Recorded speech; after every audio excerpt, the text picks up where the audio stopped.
much, Shay and my friends. Welcome back to my channel. My name is Shay, and today we're going to talk about what I'm looking forward to being released in the month of July. So if you haven't seen my new releases videos, I will tell you the date, the book, and a little bit of a blurb of why this book interested me. I have my handy dandy computer here, so we will go ahead and get started. There are a lot of books coming out in July, so let's go ahead and start off with July the 1st. On July the 1st, Blood Over Brighthaven by Emil Wang comes out. Not me not having read The Sword of Kaigen, but still looking forward to her new release, of course. This is going to be a standalone dark academia brimming with mystery, tragedy, and the damning echoes of the past. So sign me right on up for that. Coming out on July the 4th, we have Business or Pleasure by Rachel Lynn Solomon. This is an author that I have enjoyed works from the past, including her YA stuff, but this is an adult romance. There is a sexual mishap happening between two people. One thought the rendezvous was excellent, and the other one did not. And so then they have to be teaching them how to do things, okay, and then they're gonna fall in love. Coming in on July the 11th, we have Hello Stranger by Katherine Center. I was a Katherine Center newbie until the month of June, so tune into the wrap up to see what I thought about that. But this one is an interesting topic because it deals with a girl that is going to face blindness, and I'm not sure quite what that entails, but it's a romance dealing with face blindness. Also coming in at the 11th is Ebony Gate by Julie V and Ken Bell. This is a female John Wick story with dragon magic set in contemporary San Francisco's Chinatown. Number one, I've seen all four John Wicks. I won't comment on them, but number one, I like this cover. Two, it just sounds dragon magic. Hello. The only thing throwing me off is that it's contemporary, sounds like an urban fantasy, but I can enjoy those. Then we have The Judas Blossom by Stephen Aryan, and I have not read from him before. This one is an imaginative and sprawling epic fantasy reimagining of the Mongol Empire's invasion of Persia, following the lives and treacherous journeys of the four key figures in the heart of war. So it sounds more like kind of a historical fantasy, which could float my boat, I think. Then we have Those We Drown by Amy Goldsmith. I like this cover. This is an ocean-drenched atmospheric horror debut. Takes place on a cruise ship and a girl has gone missing, I believe. I think it's a young adult, which typically doesn't do my, but it's a cruise ship and a horror. And I've been liking horror this year, so we'll see. Then Burn the Negative by Josh Winning. So this is an incendiary mashup of horror and suspense. A notorious slasher film is remade and the curse that haunted it is reawakened. So horror, slasher. I have never read a slasher horror book, so I'm looking forward to it.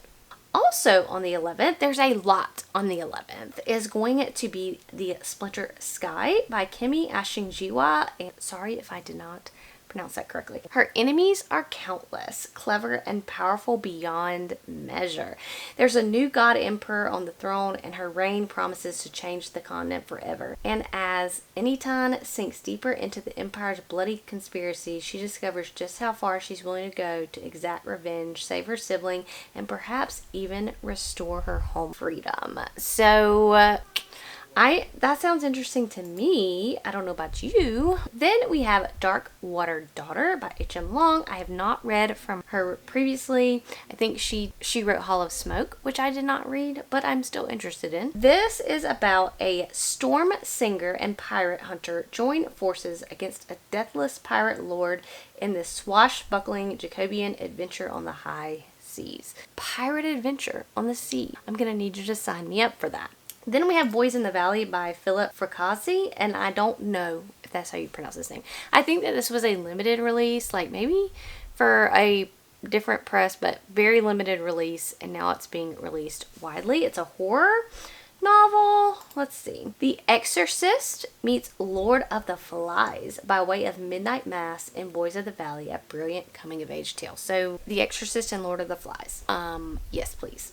Lastly, on the 11th, we have The Saint of Bright Doors by Vajra Chandrasekera. And I probably just butchered that, but so sorry. I like this cover. This is nestled at the head of a supercontinent framed by sky and sea lies Luria, the city of bright doors. The doors are everywhere in the city, squatting in walls and where they don't belong. Painted in vivid warning, they watch over a city of art and avarice, of plagues and pogroms, and silently refuse to open. No one knows what lies beyond them, but everyone has their own theory and their own relationship to the doors.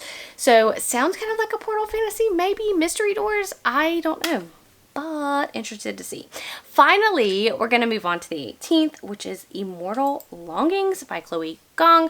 I did not read her YA series. I think she wrote These Violet Delights. I did not read that, but this is her adult fantasy debut. So, inspired by Shakespeare's Antony and Cleopatra, is a fiery collision of power plays, spilled blood, and romance amidst a set of deadly games. So, games competition, I'm in. Then we have The Jacid Heir, and I don't know if that's how you say that, but that is going to be by Sarah Hashem. In this Egyptian-inspired debut fantasy, a fugitive queen strikes a deadly bargain with her greatest enemy and finds herself embroiled in a complex game that could resurrect her scorched kingdom or leave it in ashes forever. Then we finally, on the 18th, we have The Deep Sky by Yumi Katase. And this is an enthralling sci-fi thriller. First of all, sci-fi thrillers are like my jam. So, an enthralling sci-fi thriller debut about a mission into deep space that begins with a lethal explosion that leaves the survivors questioning the loyalty of the crew. So, sci-fi thriller mystery kind of novel. I'm here for it. Then on the 20th, we have The Pomegranate Gate by Ariel Kaplan. I do know that this is two worlds bound by a pomegranate gate, and I think it's a YA fantasy. I'm not quite sure, but I think it has to do with Jews and religion. The next one coming out on July the 25th is Their Vicious Games by Joelle Wellington. Love this cover. A black teen desperate to regain her Ivy League acceptance enters an elite competition only to discover the stakes aren't just high, they're deadly. In this searing thriller that's Ace of Spades meets Squid Game with a sprinkling of The Bachelor. So it's got some romance, got some competition in it. So I am looking forward to that. Then we have House of Roots and Ruin. And this is the sequel companion novel to The House of Salt and Sorrows, which I loved, by Erin A. Craig. A classic gothic thriller fantasy about doomed love, menacing ambition, and the ghosts that haunt us forever. So I loved The House of Salt and Sorrows, so I cannot wait for this one. And gothic thriller, gothic horror has been my jam this year. Then we have The Sun and the Void by Gabriela Romero Lacruz. A sweeping epic fantasy of colonialism, ancient magic, and two young women's quest for belonging. I like this cover. I've heard some mixed things about it, but I'm interested to try it out. And then finally, we've come to the end of July, and that's going to be Bone Smith by Nikki Palpredo, and I love this cover. Chef's kiss on this cover. Nikki Palpredo always gets very, very good covers. I did read the first book in her last trilogy, Crown of Feathers. I enjoyed it, but just never continued on with that series. This is Gideon the Ninth meets the Game of Thrones White Walkers in this dark young adult fantasy about a disgraced ghost fighting warrior who must journey into a haunted wasteland to rescue a kidnapped prince. So it sounds like there's going to be some love at the end there. I am super excited for all these July reads, as I have been excited for all the new releases this year. There are just so many books to read and so little time. But I'm going to go. That's it, guys. I hope that you have had some great reading months, and let me know what you are looking forward to reading in the month of July, what new releases are coming out that you may want to read. I'll catch you guys later.